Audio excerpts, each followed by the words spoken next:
Let's take a look at number 3. Number 3 reads, which abnormal lab finding indicates that a client with diabetes needs further evaluation for diabetic nephropathy? A, hypokalemia, B, microalbuminuria, C, elevated serum lipids, and D, ketonuria. So we know we're looking for a lab. We're looking for one of these, an abnormal lab. And specifically, in this scenario, we have a client who's got diabetes and we need to check. We need to follow up and continue to check. Do they have nephropathy going on? Right, so that's a scenario. It's just asking us abnormal lab finding that indicates a client with diabetes needs further evaluation for diabetic nephropathy. So which one of these labs could tell us that this client may have diabetic nephropathy?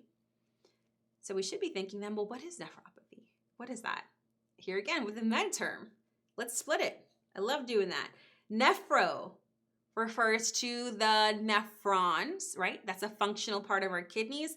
And pathy, when we see that, we know that's talking about disease or disorder or dysfunction, okay? So smush that together, then we're talking about kidney disease or kidney damage. Now I'm just gonna make a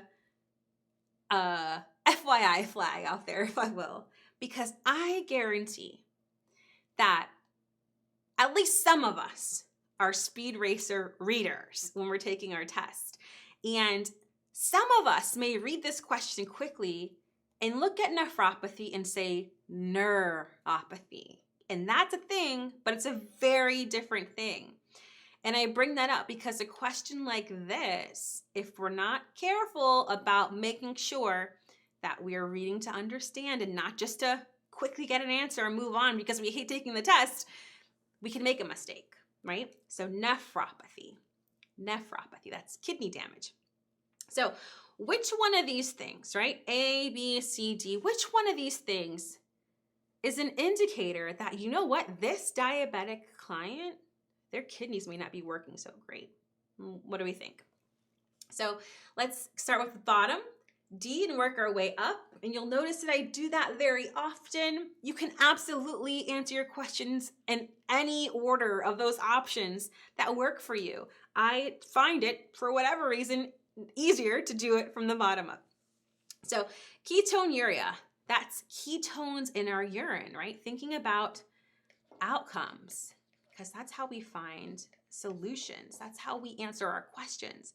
Ketonuria, what is that? So we know ketonuria is ketones in the urine. Well, does ketones in the urine mean that the client's kidneys aren't working normally? No, right? Because we know we can have ketones in the urine if there's ketones in our body. Ketones are a byproduct of fat breakdown in the absence of glucose. So if our body's not eating up and burning glucose because maybe we're not making insulin, right, to help that transport because we have diabetes, well, then we'll just move on and start burning up fat. And when you burn up fat, that byproduct is ketones. And it's an acid. And let's face it, your body doesn't like that, this buildup of the acid in your body, and so it wants to get rid of it. And one way that we do that is through urination, right? So we excrete it through the kidneys. So ketonuria does not mean something is wrong with your kidneys. No. Ketonuria would be an indicator of an issue with metabolism, right? Why are you burning up fat versus glucose? So it can't be D. That doesn't make sense. Let's get that scribble off. All right. C says elevated serum lipids. Elevated serum lipids. Again, we are like nurse detectives, so we're always thinking about what things mean. Elevated serum lipids. High serum, we think blood, lipids, fat, high blood fat. What do we call that? That's right, high cholesterol. Is high cholesterol, thinking about our outcomes always, does that mean that there's something wrong with our client's kidneys? No, not alone, right? That could just be a lifestyle modification that needs to happen, right? Maybe they're eating poorly, maybe they're not getting enough exercise, right? And they're not practicing healthy lifestyle regimens, if you will. Does not mean that their kidneys don't work. So let's take that away. So now we're left with B and A. So B says microalbuminuria. We want to think about what that is. And A says hypokalemia. So hypokalemia, microalbuminuria. Let's break this word down. Micro means small, right? Like tiny. Albumin. Albumin is a protein, yeah. And urea, urine. So microalbuminuria, small protein in the urine. So same outcome-oriented thinking. Protein in the urine. Does that indicate that there's something wrong with the kidneys? Let's keep that in our mind. What about A, hypokalemia, low potassium? Does low potassium mean something's wrong with the kidneys? So which one is it, right? Let's think about potassium for a second. Do our kidneys normally excrete or normally retain potassium?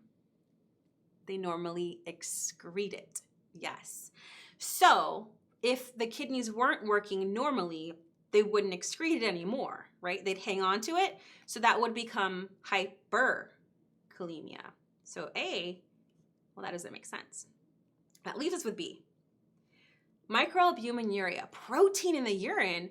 Protein in the urine definitely is a sign that we need to take a closer look at what's going on here, because protein in the urine could indicate that there's something wrong with the kidneys. Could be damaged, could be diseased, because we do not normally excrete protein. That's not a normal thing.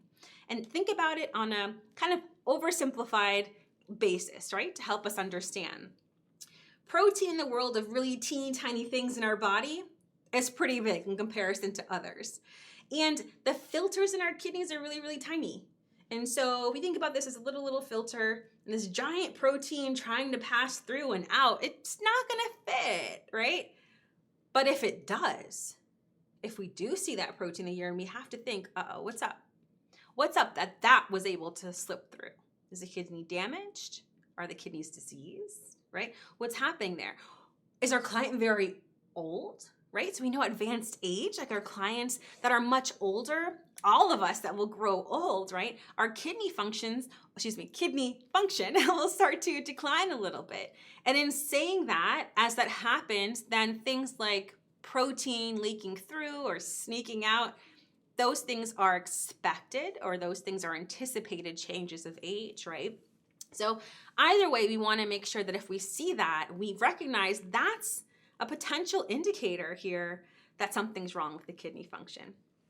Good job. Awesome job with that.